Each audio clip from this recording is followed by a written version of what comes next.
பிஸ்மில்லாஹிர்ரஹ்மானிர்ரஹீம். இன்னைக்கு துஆ சுன்னத் பாடத்துல கழிவறையிலிருந்து வெளியே வந்த பின் ஹஸ்ரத் ஆயிஷா ரலியல்லாஹு அன்ஹா அவர்கள் அறிவிக்கிறார்கள், அண்ணல் நபி ஸல்லல்லாஹு அலைஹி வஸல்லம் அவர்கள் கழிவறையிலிருந்து வெளியே வந்ததும் இந்த துஆவை ஓதுவார்கள். குஃப்ரானக. குஃப்ரானகனா என்ன? யா அல்லாஹ், உன்னிடம் மன்னிப்பு கேட்கிறேன். நிறைய பேர் கேட்பாங்க, ஏன் மன்னிப்பு கேட்குறோம் கழிவறையிலேருந்து வெளியே?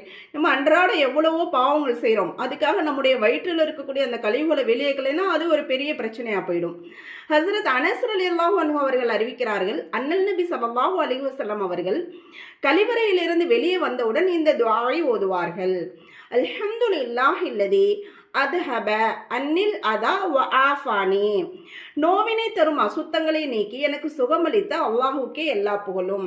வயிற்றில் இருக்கக்கூடிய அந்த அசுத்தங்கள் நீங்கினாதான் மனிதனுக்கு ஆரோக்கியம் கிடைக்கும். இந்த இரண்டு துஆவை நம்ம சேர்த்தே ஒதுக்கலாம். குஃப்ரானக அல்ஹம்துலில்லாஹில்லதி அதுஹப